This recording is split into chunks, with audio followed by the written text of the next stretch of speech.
Hola, bienvenidos de nuevo. Soy el doctor Carlos Waldo, soy especialista en medicina interna y este es mi canal Enseñando Medicina Interna. El día de hoy toca subir un video tipo caso clínico en donde desarrollo un tema, algún tema médico en específico, pero que me gusta hacerlo por medio de un caso clínico y durante la plática voy haciendo algunas preguntas para tratar de enfatizar algunos temas o desarrollar un poquito más algunos puntos en específico. El día de hoy me gustaría hablarles de un caso clínico que por lo general nos encontramos de manera no específicamente de este tema, pero sí de este tipo de casos clínicos en los que dan un giro inesperado, en la que nos ponen un poquito a prueba las habilidades diagnósticas en el piso de medicina interna, porque por lo general son este tipo de casos clínicos en donde todo parece indicar una patología y de repente da un giro inesperado y el caso clínico y la enfermedad es completamente diferente a lo que se pensaba en un inicio. Entonces, este caso clínico es algo muy similar. Todo parecía indicar que era una gastroenteritis infecciosa, que se iba a hacer un diagnóstico de rutina y que de repente todo empezó a empeorar y todo cambió de una manera muy drástica. Entonces, el título es Gastroenteritis descontrolada, es un caso clínico y vamos a empezar con la plática. Entonces, la mujer es una mujer de 56 años de edad que acudió al servicio de urgencias con antecedente de vómitos de 2 días de duración. Refiere haber vomitado casi inmediatamente después de comer y describió sus vómitos como no biliosos ni sanguinolentos. Estos síntomas se asociaron con dolor abdominal leve, en mesogastro intermitentes, debilidad generalizada y diarrea sin moco ni sangre, hasta 5 evacuaciones acuosas por día, no nos reportan fiebre. La paciente nos comenta que no ha realizado ningún tipo de viaje de manera reciente ni episodios similares previos. No ha estado en contacto con personas enfermas y se pensó que sus síntomas en un inicio, cuando llegó al servicio de urgencias, eran compatibles con una gastroenteritis infecciosa. Y es que hasta ahorita, en estos momentos, pues todo parecía orientarnos a ese diagnóstico. En cuanto a sus antecedentes de importancia, la paciente es hipertensa, eso es importante, y se sometió a una histerectomía parcial por fibromas uterinos. No se nos comenta de hace cuánto tiempo fue de eso. Sus medicamentos actuales por la patología de base, es decir, por su hipertensión, estaba tomando hidroclorotiazida oral de 25 miligramos al día y estaba tomando ibuprofeno y paracetamol para un dolor de espalda de una manera intermitente. Trabaja como asistente médica en un hospital local, no consume alcohol, no consume drogas ilegales y fuma 5 cigarrillos por día. Lo que nos lleva a la pregunta número uno. Cuando nosotros nos enfrentamos con un paciente que tiene evacuaciones diarreicas, tenemos que ver si el paciente está cursando con un cuadro diarreico agudo o con un cuadro diarreico crónico. Entonces, pues obviamente esta paciente tiene 2 días de evolución, lo que pues pudiera llegarse a decir que es una diarrea aguda, pero específicamente la definición de una diarrea aguda, ¿cuál es? Cuando el paciente tiene una diarrea menor de 2 días, menor de 7 días, menor de 14 días o menos de 4 semanas. ¿Hasta cuánto es el límite en el que nosotros podemos decir que estamos frente a un paciente que tiene una diarrea aguda? Pues bueno, la definición específicamente es cuando la paciente tiene una diarrea menor de 14 días. Si la paciente se nos presenta en la consulta y tiene menos de 14 días, estamos enfrentándonos contra un paciente que tiene una diarrea aguda.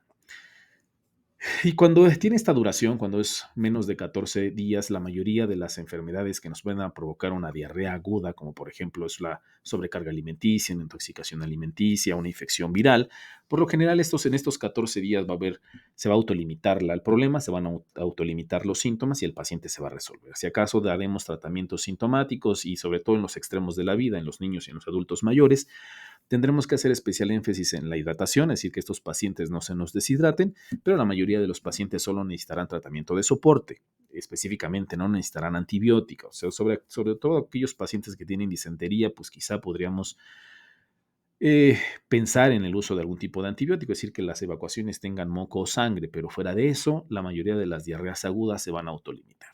Cuando ya duran más de 14 días, pues bueno, y sobre todo más de 4 semanas y más de un mes, ahí es otro cantar, ya es otro tipo de problema. Estamos frente a un paciente que muy seguramente tiene una diarrea crónica y el abordaje es diferente. Tenemos que hacer un protocolo de estudio para determinar qué es lo que le está generando a ese paciente en particular un cuadro clínico diarreico de más de 4 semanas. Pero pues en este paciente, en el contexto clínico de este paciente que apenas lleva 2 días de evolución con evacuaciones diarreicas y vómito, podemos decir que nos estamos enfrentando con un paciente con diarrea aguda. Entonces, la exploración física del paciente es la siguiente. En cuanto a los signos vitales, lo que más llama la atención es la frecuencia cardíaca. Está discretamente taquicárdica con 111 latidos por minuto. El resto de los signos vitales está dentro de parámetros adecuados.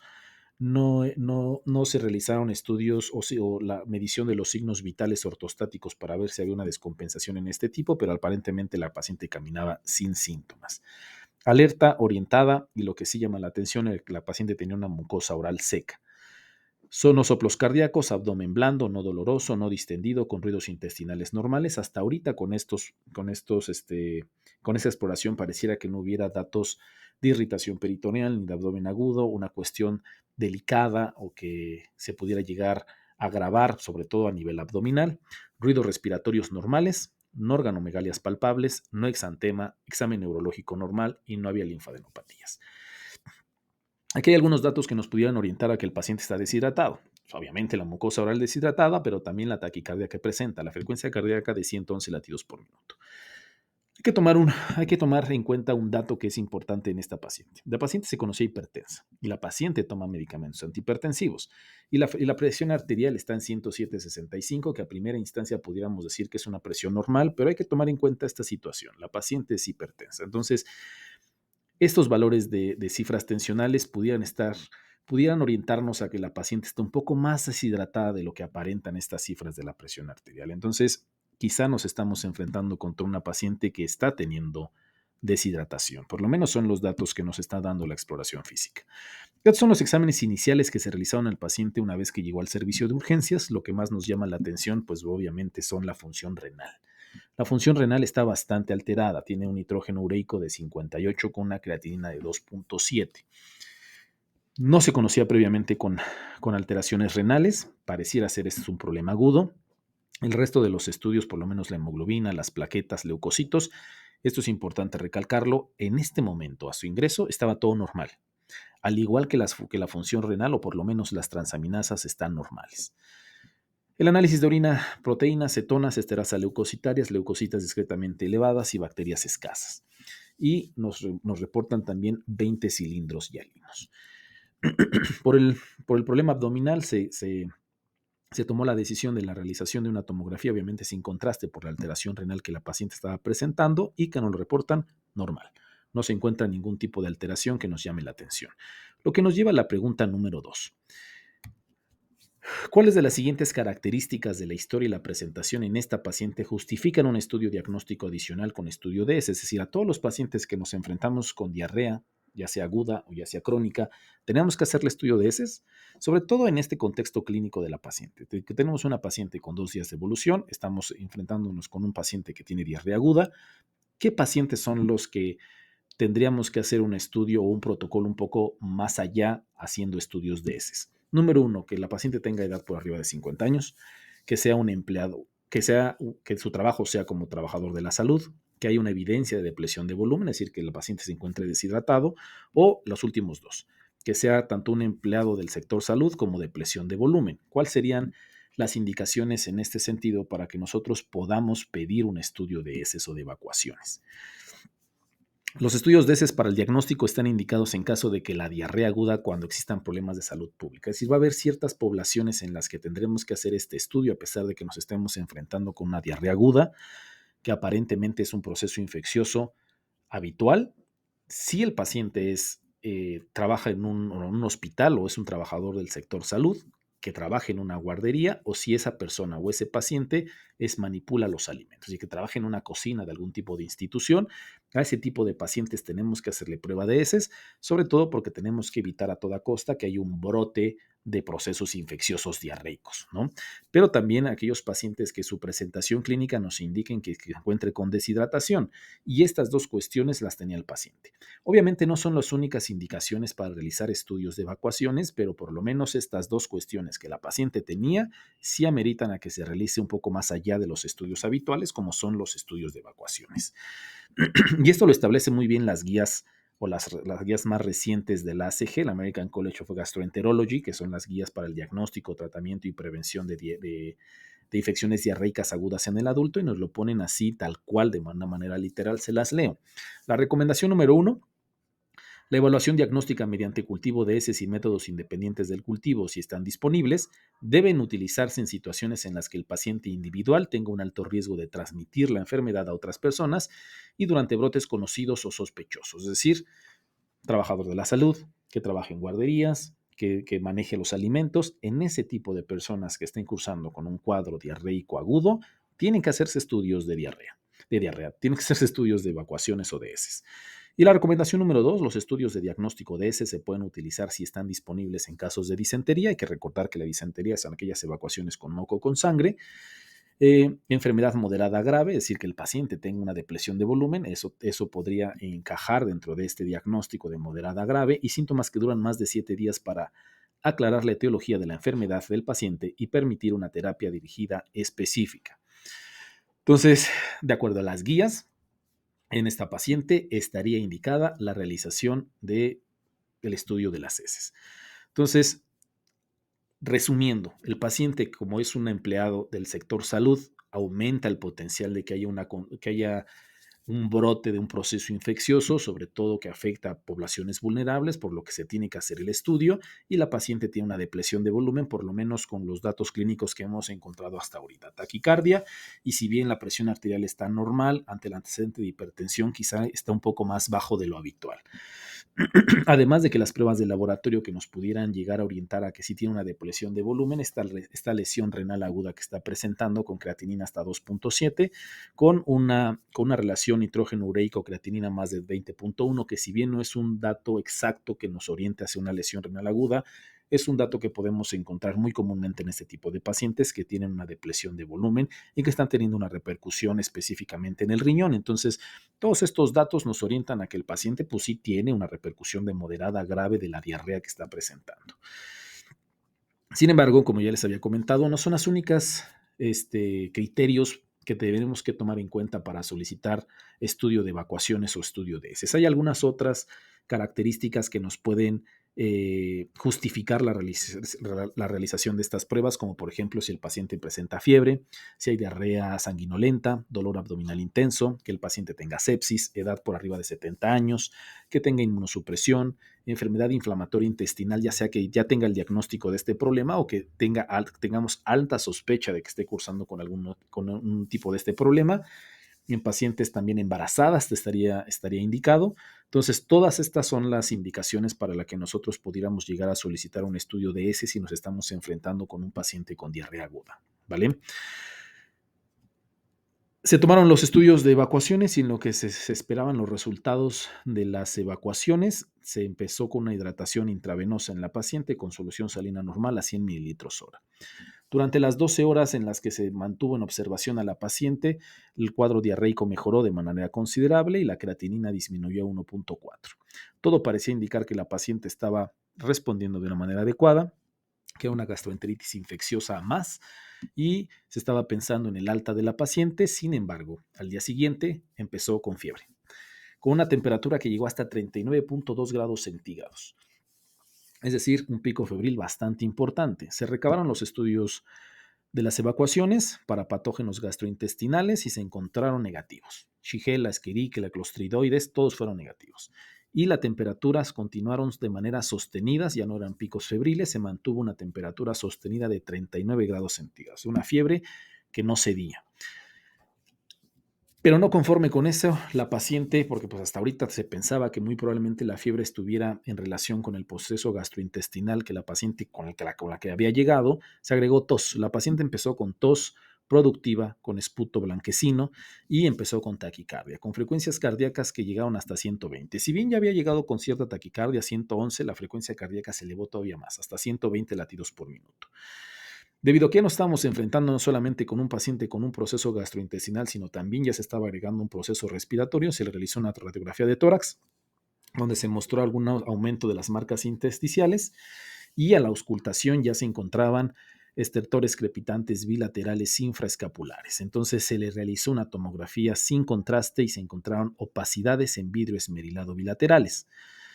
Dado el cuadro clínico tan repentino, respiratorio, con taquicardia, se decidió realizar un gamagrama de ventilación-perfusión en busca de algún tipo de embolia pulmonar, debido a que no se quería realizar medio de contraste para hacer una angiotomografía.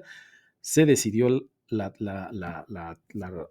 realización de un gamagrama ventilatorio perfusorio, pero se descartó que el paciente estuviera cursando con alguna embolia pulmonar. Debido a que todo nos indicaba que probablemente fuera un proceso infeccioso, sobre todo porque ya se descartó la embolia pulmonar, entonces se realizó un hisopado nasofaringio en busca de algún patógeno renal, un patógeno viral a nivel respiratorio, y también en vía de que se esté tratando de algún proceso séptico o un proceso infeccioso, se realizaron hemocultivos en busca del causante de la fiebre sostenida, del proceso gastrointestinal y del proceso respiratorio. Hasta ahorita todo nos parecía indicar que era un proceso infeccioso, que algún proceso bacteriano o viral estuviera causando el cuadro clínico de esta paciente.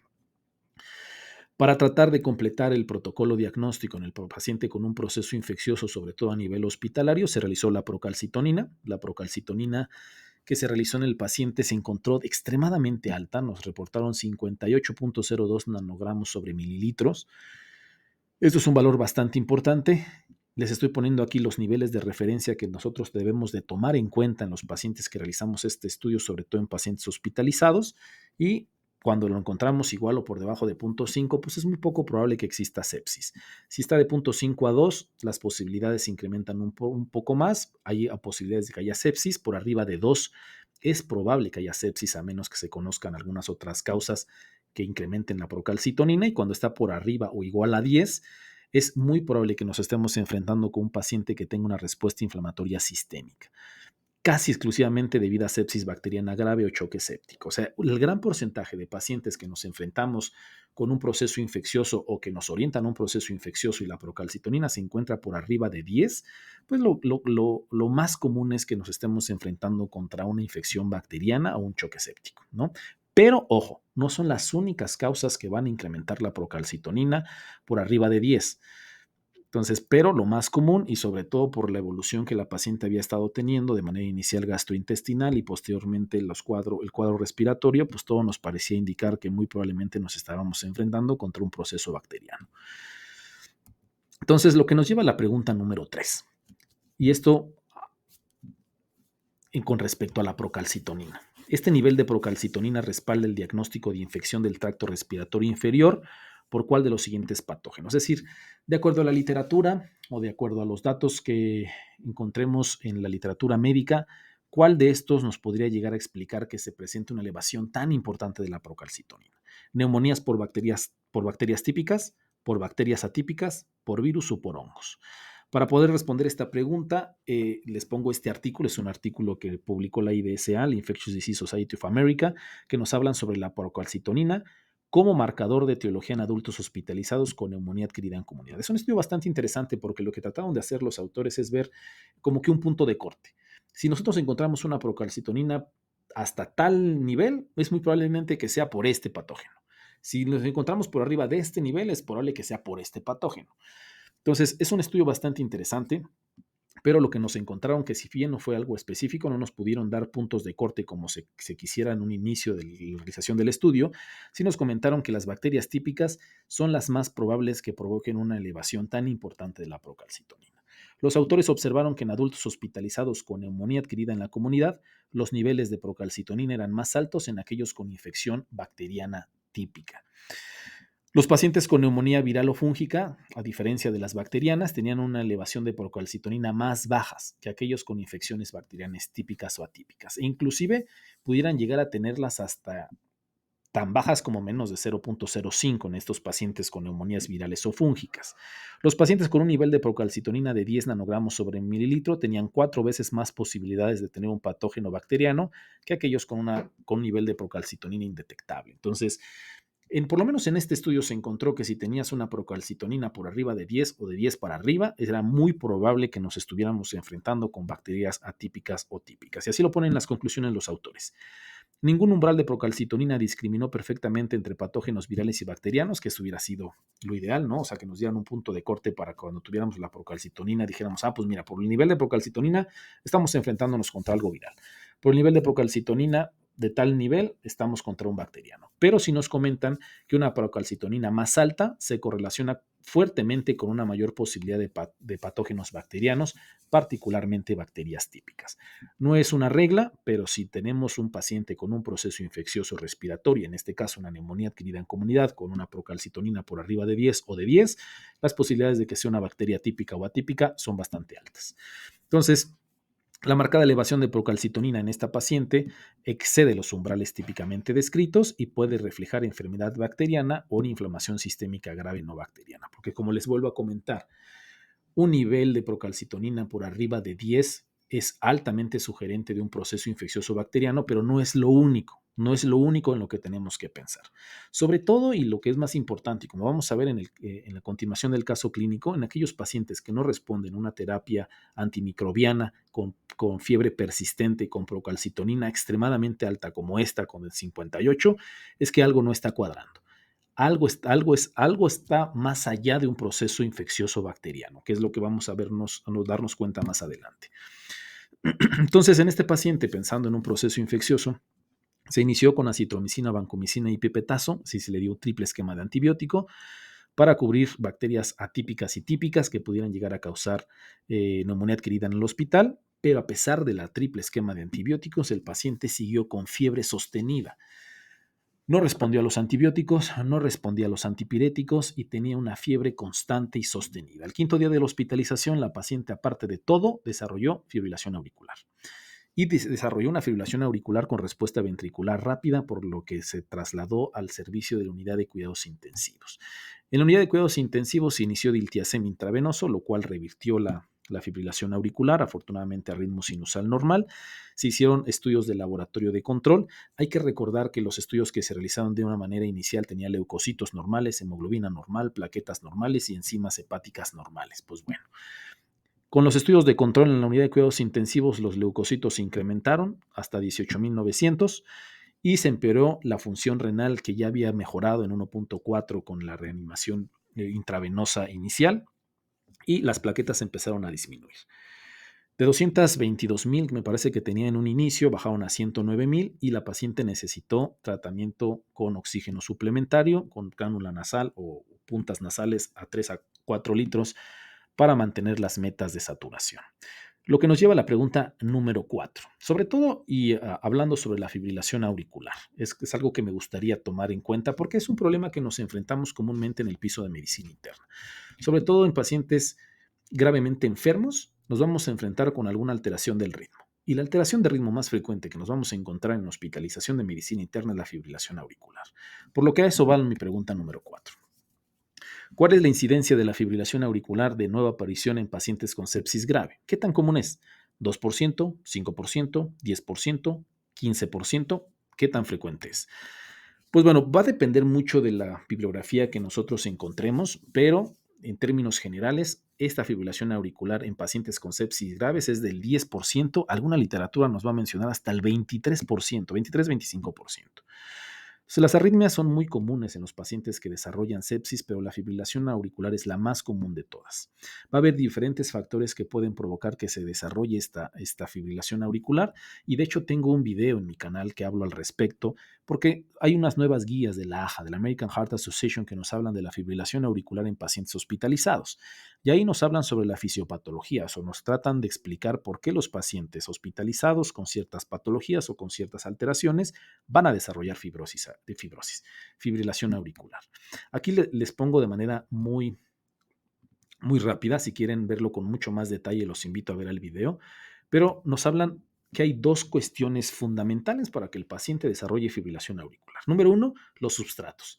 Es decir, estos factores de riesgo que el paciente va a presentar para que una vez que esté hospitalizado pueda desarrollar fibrilación auricular. ¿Cuáles son estos sustratos o estos problemas subyacentes o factores de riesgo que pueden generar fibrilación auricular?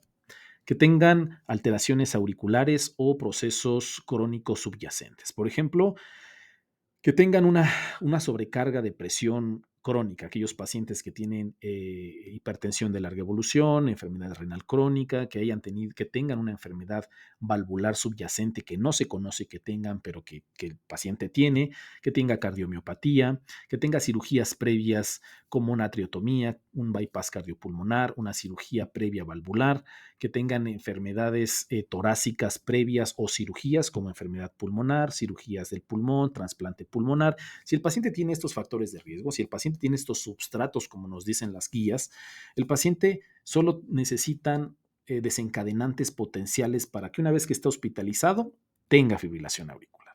Dentro de los desencadenantes potenciales, como ustedes pueden ver encabezando la lista, está la sepsis o la infección. Si tenemos un paciente que tiene estos factores de riesgo y lo hospitalizamos y desarrolla sepsis o tiene una infección grave, créanme que por lo menos 1 de cada 10 o 2 de cada 10 van a desarrollar una alteración del ritmo, en este caso una fibrilación auricular. Pero no es lo único. Si el paciente necesita inotrópicos, si sangra, si tiene una pérdida de volumen o una sobrecarga de volumen, si tiene un procedimiento quirúrgico prolongado, si tiene complicaciones pulmonares post-procedimiento, si tiene pericarditis, si tiene derrame pericárdico, ese paciente con todos estos substratos va a desarrollar fibrilación auricular. Entonces, tenemos que estar muy al pendiente de los pacientes que tengan estos substratos, sobre todo estar vigilando el ritmo una vez que se encuentren hospitalizados y mucho más si el paciente se complica, porque se va a complicar aún más porque va a desarrollar fibrilación auricular. Entonces, la incidencia aumenta con la gravedad de la enfermedad. Obviamente, entre más grave el paciente se encuentre, más riesgo tiene de desarrollar fibrilación auricular, hasta en un 23%. Y obviamente, si el paciente desarrolla fibrilación auricular, esto se relaciona con un mal pronóstico, un incremento de los días de hospitalización y un incremento en la mortalidad hospitalaria. Entonces, el paciente continuó con fiebre. La fiebre no mejoró a pesar del triple esquema de antibiótico, no mejoró con los antipiréticos que se le estaban proporcionando, y la función renal y las bilirrubinas y la trombocitopenia siguieron empeorando. El nivel de creatinina subió hasta 3.36 y encontramos nuevas alteraciones hepáticas. La bilirrubina total se trepó hasta 22.3 a expensas de la directa, con 18.4. Las transaminasas se elevaron, ALT en 192, AST en 174, la LDH también se elevó a 290, las plaquetas siguieron disminuyendo de 109.000 que estaba al ingreso de la unidad de cuidados intensivos a 49.000, la hemoglobina se cayó de 12 a su ingreso a 7.3, se incrementaron los leucocitos normales a su ingreso hasta 32.900 con la siguiente diferencial: 2% mielocitos, 3% bandas, 92 de neutrófilos, 2 de linfocitos y 1% de monocitos. Se realizó pruebas de función tiroidea normales, tiroxina normal, fibrinógeno en 740, INR de 1.03 y ferritina elevada de 2455. Los resultados del frotis periférico mostraron glóbulos rojos nucleados, leucocitosis con desviación a la izquierda y la trombocitopenia. Se recabaron los estudios los estudios para el protocolo de un proceso infeccioso y la verdad es que no se encontró nada. Hemocultivos negativos, cultivos de orina negativos, de expectoración negativos, panel viral respiratoria, ¿se acuerdan del hisopado nasofaringeo? Todo salió negativo. Y el séptimo día de hospitalización, la paciente presentó todavía más deterioro. En 7 días de hospitalización, la paciente se deterioró de una manera súper importante. Empezó con alteración del estado mental, la fiebre continuó, hubo deterioro mayor de la función renal, cayó en choque séptico, dificultad respiratoria, se decidió la hemodiafiltración venosa continua por las alteraciones renales tan severas que estaba teniendo, se iniciaron vasopresina y se protegió la vía aérea con ventilación mecánica. La paciente estaría cursando con CID, sobre todo por la trombocitopenia progresiva, pues estaría cursando con una CID, con una coagulación intravascular diseminada. A esto va la pregunta número 5 en este sentido. ¿Cuáles serían los hallazgos para que nosotros pudiéramos llegar a considerar que la paciente está desarrollando una CID? Fibrinógeno elevado, tiempo de protomina prolongado y trombocitopenia. Fibrógeno reducido, tiempo de protomina prolongado, trombocitopenia, o fibrinógeno elevado, tiempo de protomina prolongado y dímero D elevado. ¿Cuáles serían lo que nosotros nos pudieran orientar a que la paciente esté cursando con un CID? Para poder entenderlo un poco mejor, la CID es un proceso anormal de la coagulación y la fibrinólisis. Se activan de una manera anormal dentro de la vasculatura y esto lo puede desencadenar varias cuestiones. Una de ellas es la sepsis. La sepsis puede provocar que el paciente desarrolle CID. La neoplasia maligna, los traumatismos, las complicaciones obstétricas también pueden desencadenar este problema. Es un diagnóstico clínico patológico, obviamente, tanto como el contexto clínico como los estudios de laboratorio nos orientarán a este diagnóstico. Pero la CID aguda necesita tener fibrinógeno bajo, con prolongación de tiempos de protombina, tromboplastina también prolongadas y trombocitopenia. Es decir, la segunda opción de la pregunta que les puse, pero esta paciente en particular no tenía estas situaciones. Fibrinógeno se encontraba normal, inclusive se encontraba elevado, el INR estaba normal, lo que nos orienta a que los tiempos de protomina y tromboplastina estaban dentro de parámetros normales. El único que tenía era la trombocitopenia, pero entonces el paciente no estaba desarrollando CID. Y este hallazgo en el frotis de sangre periférica con glóbulos rojos nucleados nos podrían indicar pues, algunas otras causas, como por ejemplo estrés extremo, hemólisis, hematopoiesis extramedular, hipoxia o patologías de la médula ósea normal, como nosotros conocemos como mieloptisis, y predicen un mayor riesgo de muerte. Pero por lo menos nuestra paciente o esta paciente no estaba desarrollando CID, que es una de las principales preocupaciones en los pacientes que tienen un deterioro tan severo y que hay un choque séptico y que tienen un deterioro tan importante. Entonces, la paciente se enfermó gravemente, tenía enfermedad multiorgánica, los cultivos y todo el protocolo que se estaba realizando sobre una etiología infecciosa estaban saliendo negativos, todo estaba saliendo normal, por lo menos los cultivos, el panel viral, todo estaba saliendo negativo, por lo que se consideraban otras cuestiones que no fueran infecciosas. Estábamos ya en el momento en el que se tenían que considerar otras cuestiones no infecciosas. Y se empezó a pensar que en una procalcitonina tan elevada no necesariamente nos estaría hablando de un proceso infeccioso tan severo, sino una respuesta inflamatoria sistémica. Y dentro de las respuestas inflamatorias sistémicas en el contexto de este paciente, con trombocitopenia, fiebre persistente, leucocitosis importante, glóbulos rojos nucleados en la periferia, pues se consideró que probablemente la médula ósea tuviera cierta alteración y que nos estuviera explicando todos estos síntomas. Todos estos síntomas pudieran provocarse por la leucemia, sin embargo, por los múltiples órganos afectados, la nueva lesión hepática y los niveles elevados de ferritina, se consideró de primera instancia en linfohistocitosis hemofagocítica.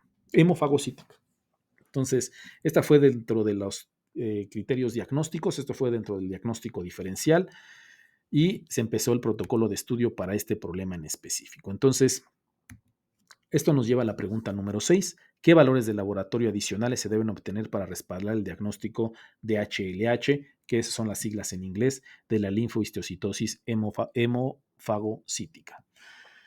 Triglicéridos en ayunos, colesterol total, repetir la prueba de procalcitonina, pruebas serológicas para el virus de Epstein-Barr. En este paciente en particular, ya con todos los estudios de laboratorio que se tienen, ¿qué otro estudio era importante realizar para hacer el diagnóstico de linfohistocitosis hemofagocítica? ¿Cuál sería el protocolo de estudio a seguir?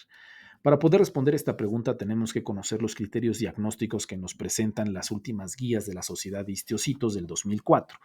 Estas guías nos comentan que el paciente debe de tener por lo menos 5 criterios de los 8 que nos presentan para poder hacer el diagnóstico de la enfermedad. ¿Cuáles son estos 8 criterios? Obviamente en ausencia de evidencia de malignidad. Fiebre, esplenomegalia, citopenias que afecten al menos a 2 líneas celulares, es decir, hemoglobina por debajo de 9, plaquetas por debajo de 100 o neutrófilos por debajo de 1000, triglicéridos en ayunas igual o mayor a 2,65, fibrinógeno igual o menor a 1,5 gramos o ambos, hemofagocitos de la médula ósea, el vaso o los ganglios linfáticos, actividad baja o ausente de células NK, ferritina igual o menor o mayor a 500, CD5, receptor soluble de interleucina 2 igual o por arriba de 2400 y mutaciones genéticas. Entonces voy a hablar un poco más al respecto de las mutaciones genéticas, pero también hay ciertas mutaciones genéticas que se relacionan con esta enfermedad.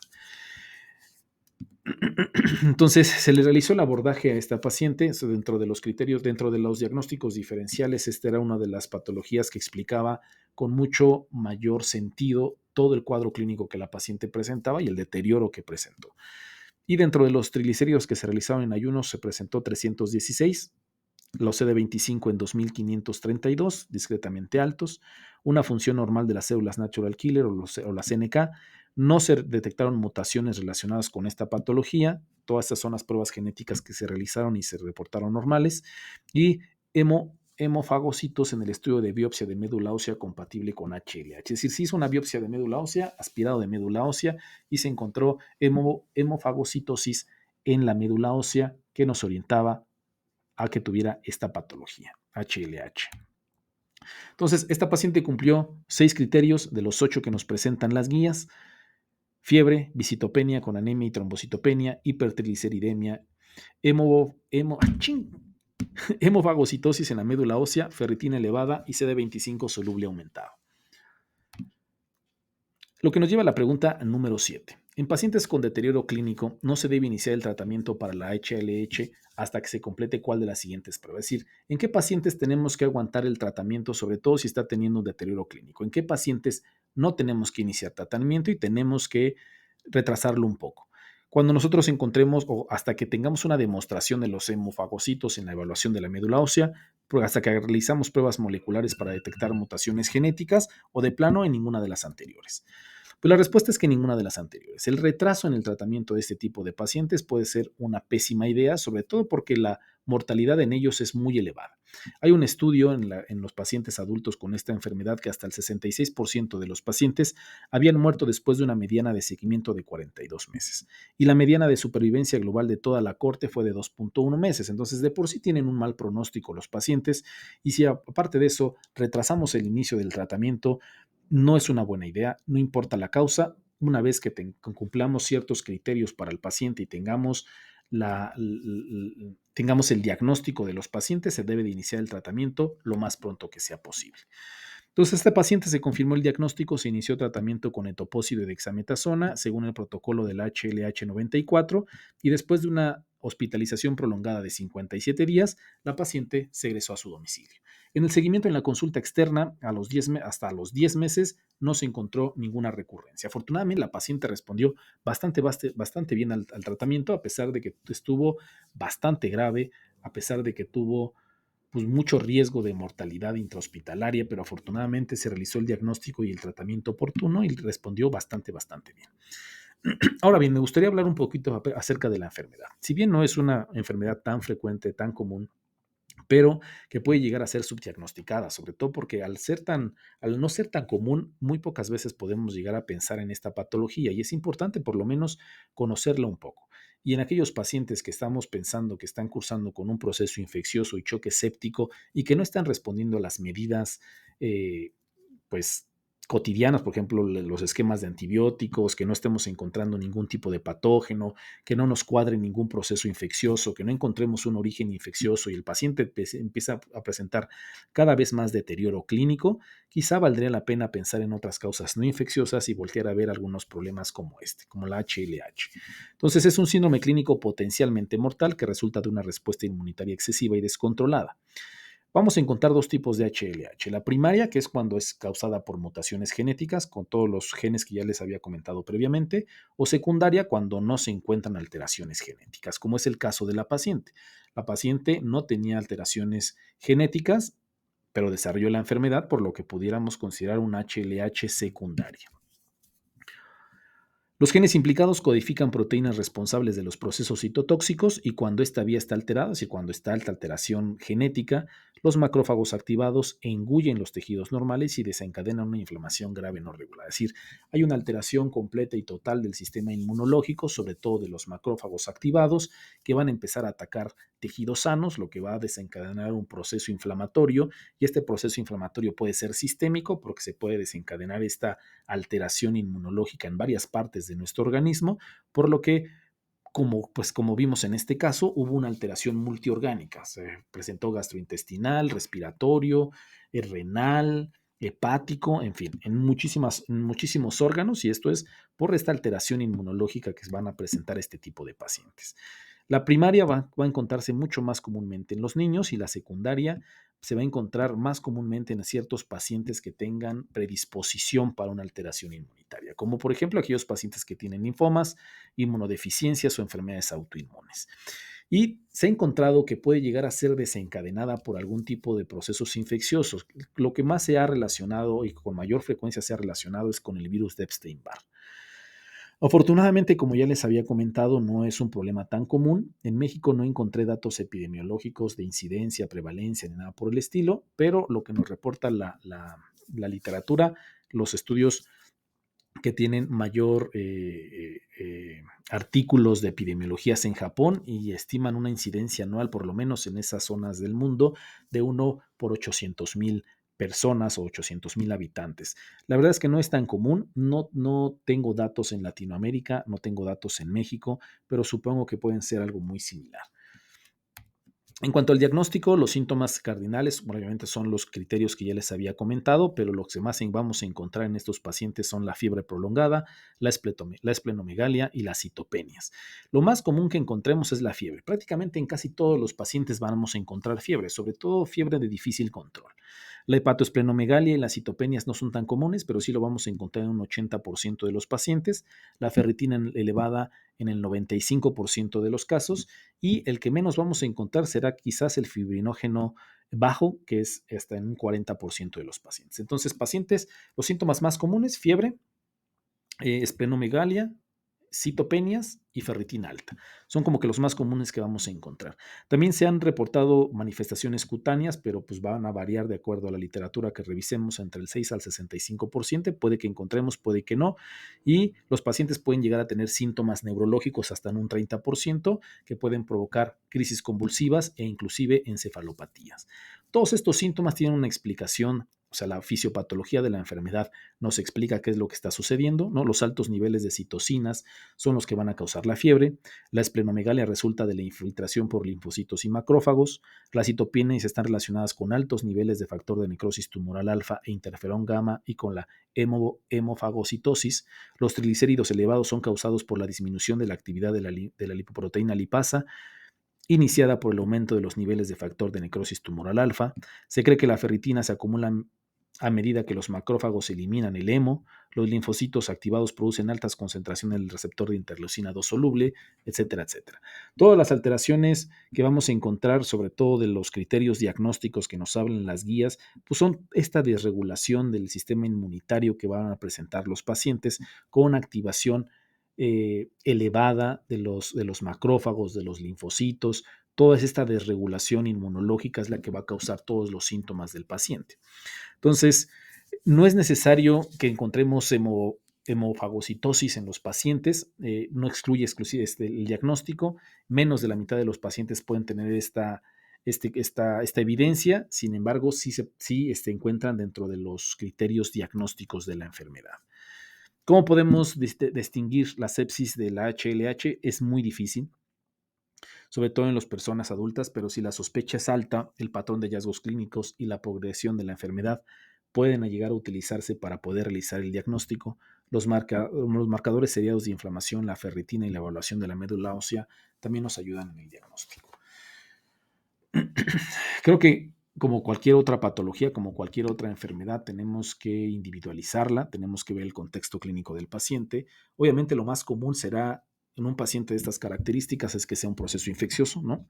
Es mucho más común un paciente que tiene choque séptico con elevación de la procalcitonina, que empieza con proceso respiratorio, pues bueno, pues todo nos orienta a que es un proceso infeccioso. Sin embargo, si se sale de la regla, si se sale de la norma, si, por ejemplo, no está respondiendo a los antibióticos de amplio espectro, con doble o triple esquema de antibióticos, que la procalcitonina está extremadamente elevada, que estamos contra un paciente con fiebre persistente que no responde al tratamiento y que empieza a tener un deterioro clínico y laboratoriales, es decir, las alteraciones multisistémicas como hepáticas, renales, respiratorios, es decir, empieza a tener una alteración multiorgánica y todos los estudios que realizamos para un proceso infeccioso salen negativos o salen normales, pues bueno, quizá tengamos que voltear a ver algún otro tipo de diagnósticos diferenciales y este será dentro de los primeros que tendremos que pensar. Y nos ayudará mucho una biopsia o un aspirado de médula ósea para orientarnos a este diagnóstico. Entonces, la verdad es que no es una patología frecuente, no es una enfermedad con la que nos enfrentemos todos los días en el piso de medicina interna u hospitalización, pero si no la conocemos, nunca la vamos a poder buscar ni la podremos meter dentro de nuestros diagnósticos diferenciales, por lo que en ocasiones es importante tomar o darle una leidita o tener dentro de nuestros diagnósticos diferenciales este tipo de patologías, sobre todo los médicos que nos encontramos en hospitalización, los médicos clínicos que nos enfrentamos contra pacientes con choques sépticos y procesos infecciosos. Sobre todo pues en medicina interna tendremos que tener en cuenta siempre este tipo de patologías como diagnósticos diferenciales de pacientes que no evolucionan como normalmente deberían de hacerlo y que quizá estemos pasando por alto cuestiones que nos podrían orientar a un diagnóstico y que y podríamos llegar a salvarle la vida a los pacientes. Y pues nada, después del trabalenguas de esta enfermedad que no la podía pronunciar, espero que haya sido de su ayuda, espero que sea útil para la práctica clínica, para la práctica médica, para el apoyo de sus pacientes. Me pareció un tema bastante interesante, sobre todo porque son cuestiones con las que nos enfrentamos y no la enfermedad en sí, como ya les había dicho, sino como son los típicos pacientes en un piso de medicina interna en donde todo orienta hacia algo, ¿no? Como en este caso todo orientaba hacia un proceso infeccioso y resulta que era algo completamente diferente y que si nosotros no hacemos un diagnóstico diferencial y si nosotros no evaluamos a los pacientes el día con día, va a ser difícil que hagamos un diagnóstico preciso. Porque a veces nos quedamos y nos casamos con un diagnóstico. Es que este paciente llegó por diarrea. Tiene que ser algo gastrointestinal. O el paciente empezó con un cuadro respiratorio. A fuerzas tiene que ser un proceso infeccioso. Tiene que ser un proceso bacteriano o viral o lo que ustedes gusten y manden, ¿no? Entonces, por eso es importante la evaluación diaria de los pacientes, ¿ok? ¿Qué síntomas nuevos tenemos? ¿Qué síntomas se agregaron? ¿Cuáles son las alteraciones nuevas de laboratorios? ¿Cuáles son los nuevos hallazgos en la guardia o en el día o en el fin de semana, lo que sea? Por eso es importante la evaluación de cada paciente todos los días con los nuevos síntomas, con los nuevos alteraciones en los estudios de laboratorio, porque todos los días, cada día, se debe de evaluar como si fuera un paciente nuevo a esos pacientes.